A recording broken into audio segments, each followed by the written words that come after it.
Three, two, one. What's going on, everyone? Welcome back to Ash on Comics. Today is December 18th, 2019. And you know what that means? It's New Comic Book Day. That means it's Ash Wednesdays. Today I got basically just a filler episode.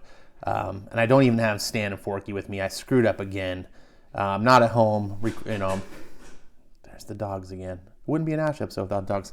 I'm trying to record farther away from the dog door to stop all the banging noise, but anyways, I'm sorry. I feel terrible. I forgot Stan and Forky.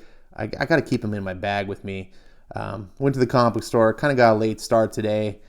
I've been kind of just in a funk for various. I didn't get a lot of sleep, and I've just various things going on in my life and whatever. I'm not trying to bring anyone down. I just it's tough sometimes getting a video out all the time. And you might say, well, Ash, you haven't done many videos. And I was like, I've recorded 2 videos, and I got to record them over. I did New Mutants number 3, and I can't remember the other video that I just did. Shoot, it's slipping my mind. But anyways, I have it written down. Like I have anyways, I recorded them, and for whatever reason, my iPad screwed up. It actually didn't save the videos. Apple, I don't get Apple.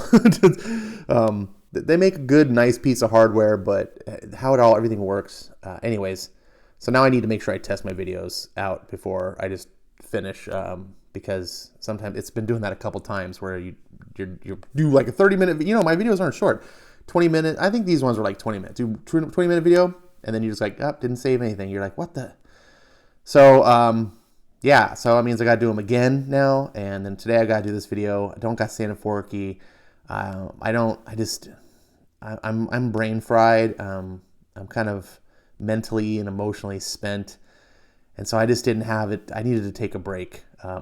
And so, when you're just doing videos all the time, it's just like, and that's why I wanted to explain that to you guys. So you understand why, you haven't actually done videos. And it's like, I have. It's just I don't have anything to publish. And now I got to do them again. And I was on Wes's live stream. So, that's a good 2-hour thing there. If you're not watching Thinking Critical, you should check that out. There's some good discussions of various topics. Then they have a Saturday morning live stream. But anyways, you're here for the Ash Wednesday show. This is going to be a lot shorter than usual, so I'm kind of feeling like I could just sit here and blather on. And you're like, Ash, when do you not feel like you can sit and blather on? That's true. So in front of me is my burger. Today I have a special burger. This is a burger. I used to work at In-N-Out, for those of you guys that don't know. This is back in the 90s, like the early 90s, a long time ago.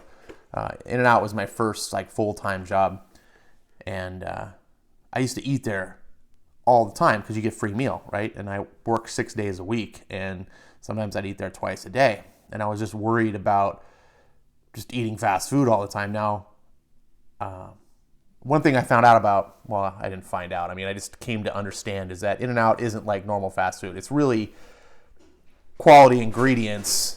It's all fresh ingredients. It's ground beef, but it's high quality ground beef. There's no fillers, no preservatives.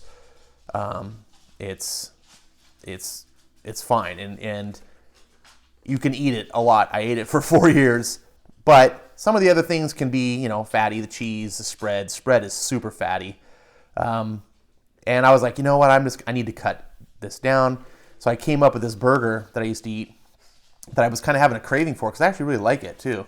That if you're going to eat In-N-Out a lot and you're kind of like worrying about your girlish figure, then you can order one of these. This is the Ash Special. Let's take a look here. Oh, look, someone took a bite out of my bun here. So this is a double meat with onions, grilled mustard, and mustard instead of the spread. So if you want to order one of these, double meat, which means no cheese, double meat with onions and grilled mustard or fried in mustard, however you want to say it. And that just means like when they put the patties on the grill, they like squirt some mustard on it, and they just fry it in the mustard as it cooks. Doesn't add a ton of mustard flavor, but it's nice. Also, if you ever order grilled mustard In-N-Out, know this is one of the little secret things. They always add pickles automatically if you get grilled mustard. Now, I love pickles, but if you don't like pickles and you're like, I didn't order pickles, it's like an automatic thing. I don't know why they do that. After 4 years working there, I never found out why. Someone just decided that was a good idea. So if you ever order grilled mustard and you don't like pickles, you gotta say grilled mustard, no pickles. And then if you ever get someone go, but we don't put pickles on our burger, that means that's a newbie that works there and they don't know. So you just explain it to them. Yes, I know, but if it's got grilled mustard. Anyways, you don't care. So I'm going to eat this. Look at my finger. I was cooking last night. Look at this. Ugh, it looks all ugly. I sliced my finger with a potato peeler. So it sucks. It hurts. And that's it. That's what's going on in my life right now. It's pretty simple. I got some comics. I'm going to eat this burger. You should try one of these if you like eating out and you don't want to eat unhealthy. I could go on and on about why this isn't bad for you. Sponge dough bun, no preservatives, fresh baked. You can also order burger protein style if you're like, I don't want the carbs. Protein style means they wrap it in whole leaves of lettuce. Pretty good. So I'm going to devour this sucker, and I'm going to get into the comics. I'll see you in a sec. Thank you so much for indulging my burger. As always, it's the best part of the day. It was really good.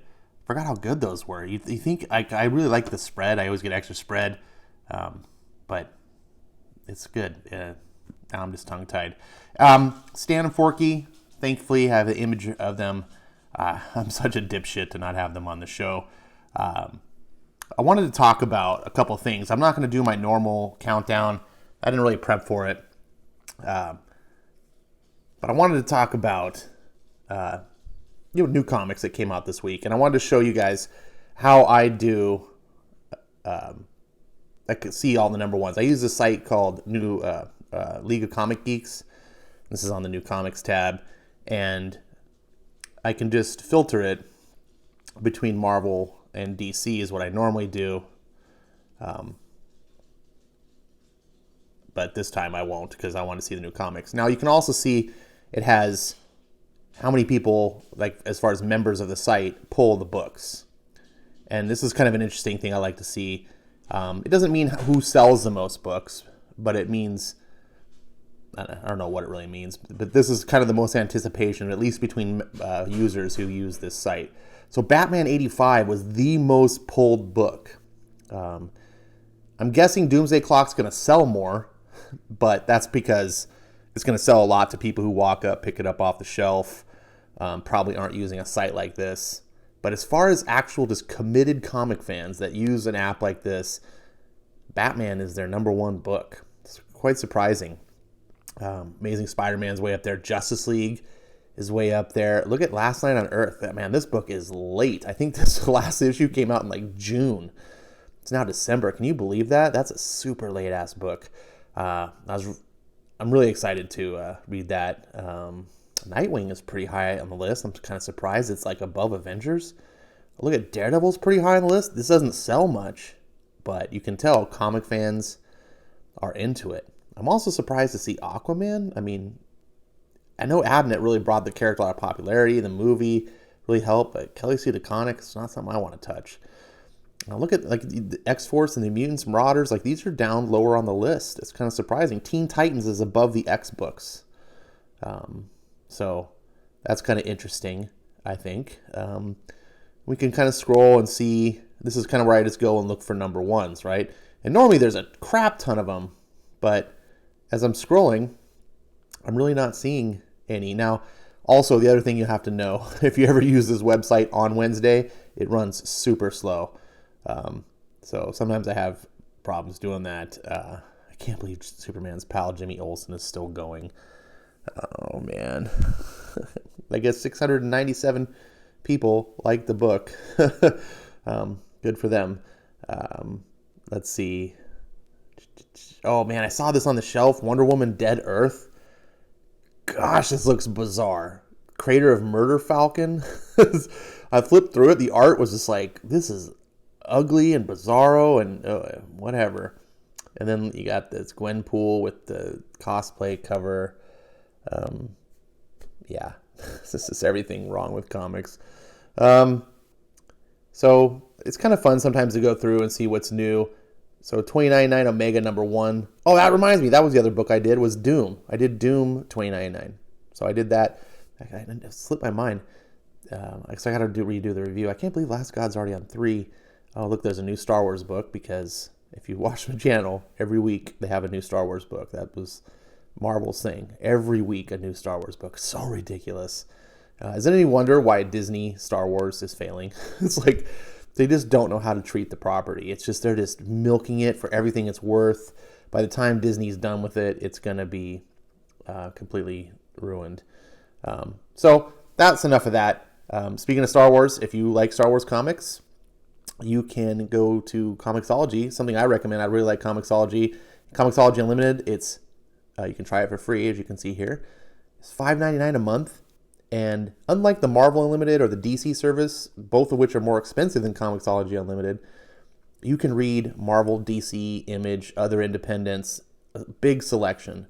Now, the individual libraries of Marvel or DC are not as big as you would if you had Marvel Unlimited or so forth, but they're really big. Like, it's a ton of Star Wars books. And this library is growing all the time. In fact, they'll tell you, like, each week it'll be like new on Comixology, and they have just a ton of stuff that comes in. It's really kind of like the Netflix of comic books. $5.99 a month is not a lot.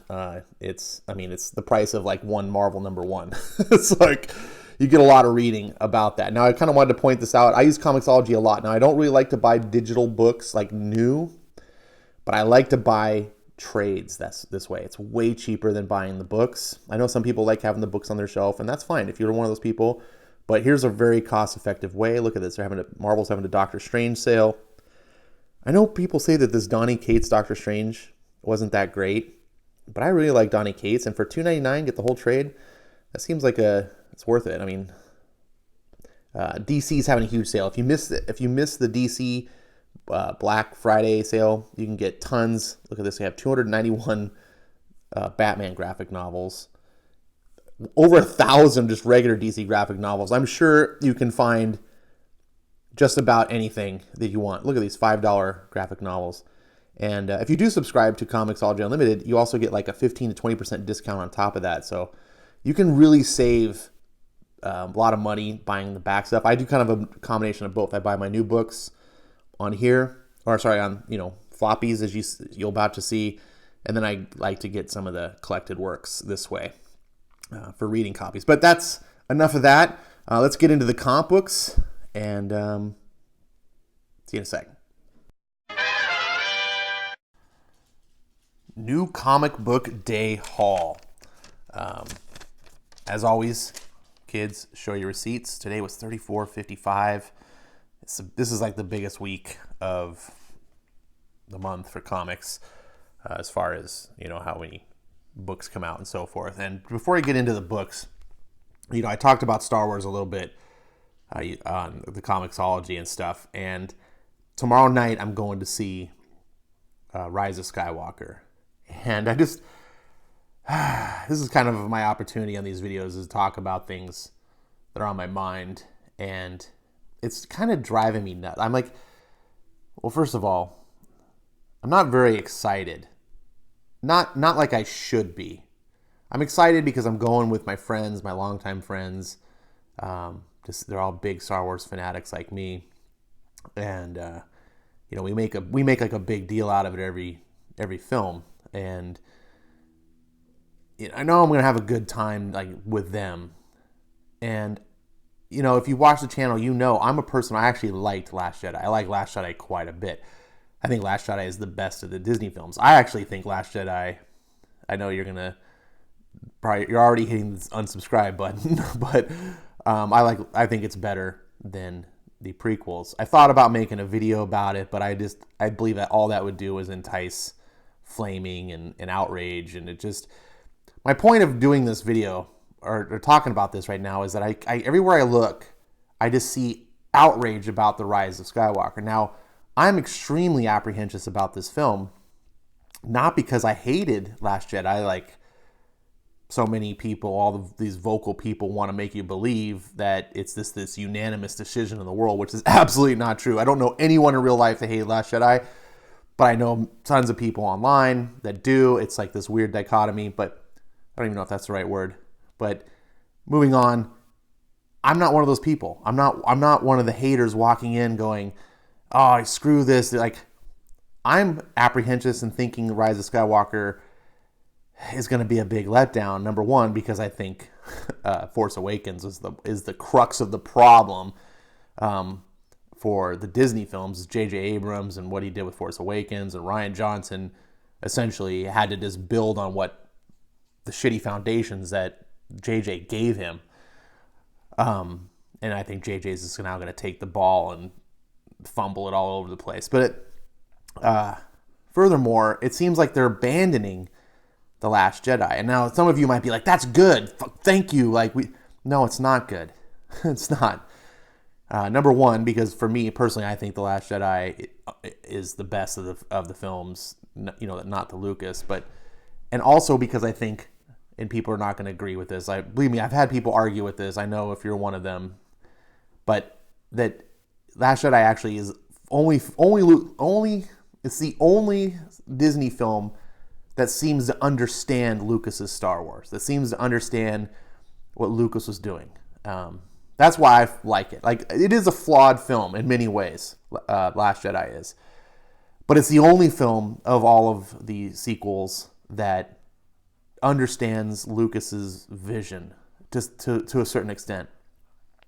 And I know a lot of people are going to be like, what? Are you out of your mind? They'd ruined Luke Skywalker.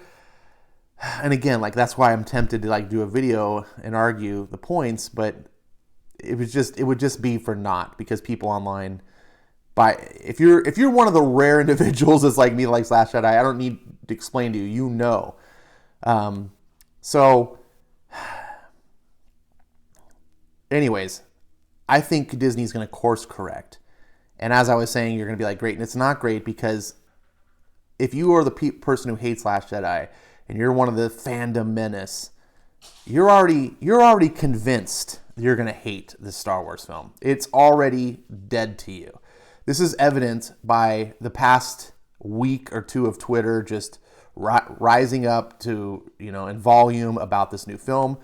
To today, all I'm seeing all over the place are YouTube videos of people trashing the film, and I'm like, it's not even out yet. I got tickets to the first show tomorrow. And I haven't seen it. I guess some people might have press screening passes, but I don't think so. I think it's a lot of people just jumping in on things. It's like that fake news story about Trump on Thanksgiving that the Newsweek did. It was like, oh, Trump's golfing, because they wrote the story the day ahead. Now, look, I don't think that the Rise of Skywalker is going to turn out. I think it's probably going to be the worst of the three. That's my expectation, but that's not my hope. And I think most of the rumors, if the leaks we've seen online, I think many of them are probably false. And even if they're not, there might be some that I don't know, but it's definitely apparent to me that people want to hate this film. And if you're one of those people, hey, look, it's your life, you do what you want. I don't want to hate it. I don't. And I've talked to some other people that are actually willing to listen reasonably to me about this, and I said, look, if this movie's garbage, if it sucks, I'm gonna be really sad. That's gonna bother me, and because I'm actually a really big Star Wars fan. But I don't have any desire to go online and join the rant brigade and, rah, rah, rah, we've made, a career for the past 2 years of trashing Star Wars and other fandoms and whatever. I'm not here to hate on things. I do. You've seen me rant about things. But the course correction, my big point that I haven't got around to is, if Disney course corrects, the haters aren't gonna be sold. They're not gonna go, oh, thank you, you saved the franchise. We just had The Last Jedi, we can kind of ignore it. It's not. They're gonna hate it. But then the people like me that also liked it, we're gonna hate it too. And then that's just a tragic thing. And I don't want to see that happen. I don't want to live in a world where I don't like Star Wars. And if you knew me, you would understand, like, there is no piece of fiction or media or film, whatever, that I hold in a more dear place to my heart than Star Wars. And I just don't talk about it much because, honestly, I just get a bunch of hate when I do. People, I made a tweet once that I said I liked Rian Johnson, and I started getting fandom menace people calling me, an SJW and whatever. And I'm just like, Jesus, And the ironic thing about all of this is that, I absolutely agree that Rian Johnson reacted terribly, and he deserves all the criticism for his behavior towards the fans. I don't think he should have done that. I think he wasn't able to handle the pressure. He cracked. I don't really hold it against him too much. He's a human being. But I do criticize it. I think it's absolutely right. But I think it's funny is when the fandom was like, oh, how dare you call fans toxic and everything. And then now look, the fans, they're toxic. It's just this breeding cesspool of hatred and just tearing down the fandom of Star Wars. I can't even enjoy it anymore. I can't go to YouTube sites and celebrate my love for this because it's just, you just get swarmed by the haters and they will bully you down. And it's become like Trump derangement syndrome. If you notice how the progressives who just can't stop ringing over, oh my God, Trump won, and just nonstop, I feel like the Star Wars haters are like the same type of people. They just, no, oh my God. Anyways, I've had enough of that. That was my piece. You may totally disagree with me, and that's fine. I'm not trying to point any fingers at anyone. I'm just trying to express my train of thought, how I feel about things, how I see it. Let's get on to the comics. You've been waiting long enough. First, Marvel. We got Guardians of the Galaxy number 12. This is the final issue before Marvel resets the numbering. So, legacy number. So, issue 163 will actually be a number 1 again. So make sure that Al Ewing can get his, fraudulent sales. I'm not going to continue. I've talked about this multiple times. Had it gone on to number 13, even though I don't like Al Ewing, I would have gave that issue a chance for him to win me over. But since Marvel is trying to fleece me for money, they can suck one. And see ya. No more Guardians. This is the last book. Get my big giant drink out of the way. Ooh, that's noisy. Next, Marvel. Marvel's slow. This is actually a big week for Marvel, but not many books. X-Force number 4. Now, I haven't even read number 3 yet.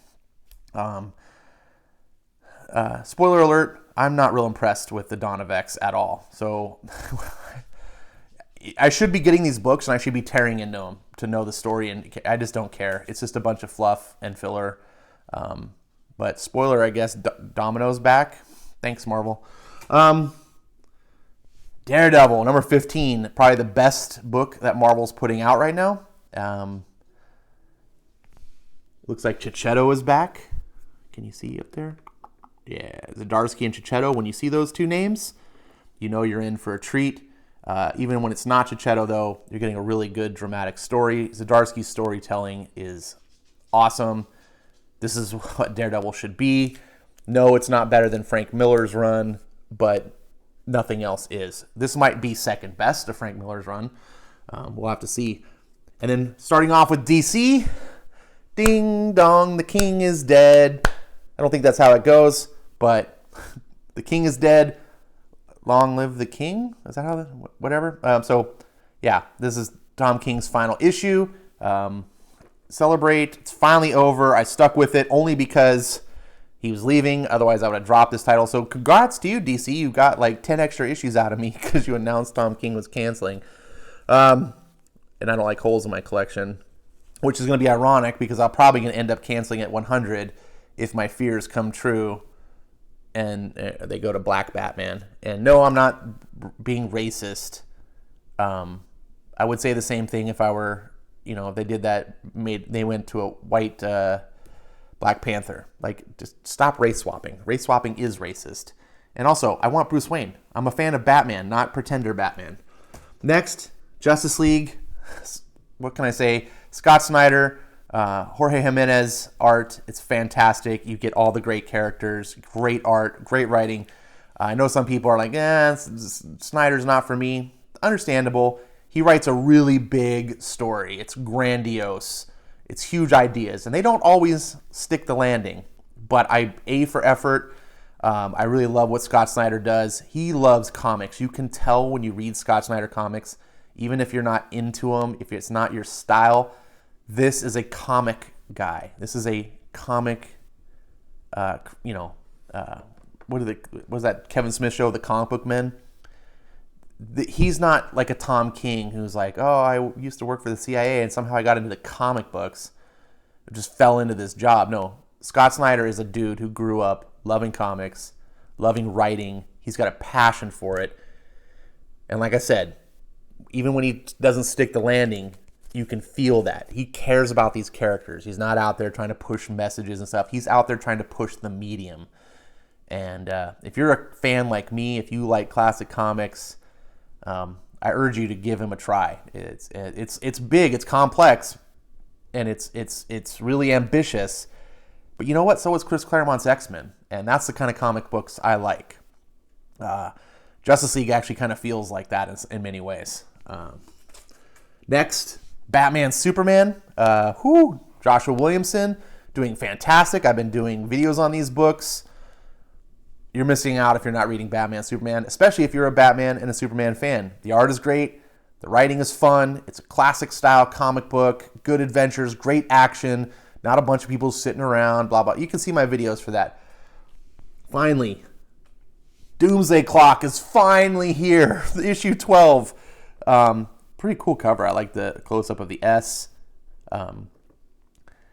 So, hey, Destiny is on sale. I play Destiny a lot, so if you want to join in, you can get it free, actually, but that's the expansion. You can play it totally free. It's tons of so much value for a free game. I digress. Doomsday Clock is pretty awesome. I'm a little bit behind on some of the issues. I think I've read the first 7 issues. So I need to binge now that the final issue's out. I know some people are already posting some letdowns, but that's the society we live in today. Everything's a disappointment. So hopefully I don't agree. I would hate Jeff Johns is a master. I don't know what to think. But Doomsday Clock isn't the only thing to be excited about. This is what I'm excited about. I did a long video on this issue. Actually, I did 2 videos on issue number 1. I did a spoiler one and a spoiler-free one. I urge you to watch the spoiler-free one if you have not read this book, or read the spoiler one if you have. The first issue was my favorite comic book of the year. It was phenomenal. This might be the best thing I've ever read from Scott Snyder. Issue 2 was very much a second act story, kind of like Empire Strikes Back is for the Star Wars trilogy. On its own, it doesn't have the sort of payoff because it's an interlude, but I'm really hoping that this book delivers the way the first issue did, and ties it all up really great. Greg Capullo's art is legendary. $5.99, it's like 60 pages. This is value. Please don't, please don't let me down. So this is my pull list for the week. Let me see if we could spread these out. I don't have Stan and Forky to help us select this week, but maybe we can still look. What do you think is going to be the best? What do you think is going to be the worst? Well, every time there's Batman, without fail, we immediately pick the trash. But what's going to be the best? There's some good books this week. Doomsday Clock, Batman Last Night on Earth, both final issues. This has been knocking it out of the park. We got the wrap-up of the Doom story in Justice League. Daredevil, Chicharito's back. It's probably not going to be X-Force. And even though I like Donny Cates a lot, it's probably not going to be Guardians. Guardians is it's not one of his best works. It's just a fun, solid book, which is, I'm not complaining, but it's just not at that level. So I'm gonna pick Batman. It was so good. First 2 issues. Please don't drop the ball. Anyways, hope you were okay with this shorter episode than normal. I don't know. I know a lot of people are like, I can't do these long ass videos, Ash. I hear you. Like, no matter what I do, there's going to be someone who does. There's people who tell me, no, I really like the long content. I'm going to fail pleasing someone. So I do honestly hear all your feedback. I take everything into consideration. I'm trying to do the best I can.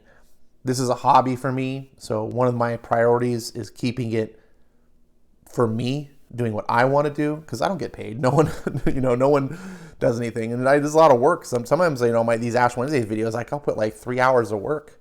I know it doesn't seem like it, but between gathering everything together, recording, sometimes you have to do it over because something gets messed up. Then you got to edit it all together. Then you got to upload it. Then you got to do all the, metadata information for YouTube.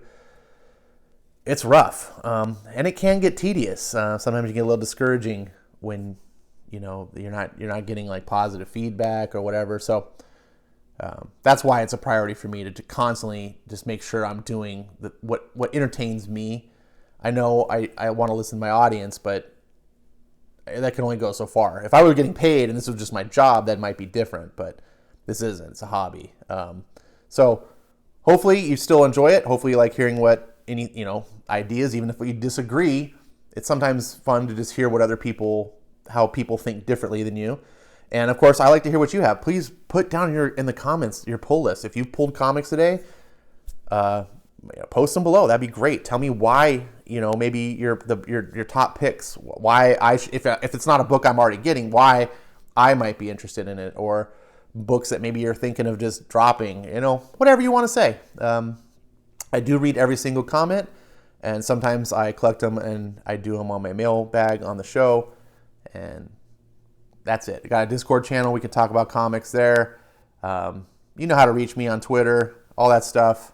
Thanks for watching. Eric Breen, now is your chance to go down in the comments and type some ball-busting comment about me to make fun of me, and we can all have a good laugh. You should read Eric Breen's comics, the rest of you guys, because he mocks me and makes fun of me, and it's like roast. It's a fun roast. And, he doesn't have much joy in his life, so I kind of humor him. No, I'm just kidding. Take care, guys. Bye.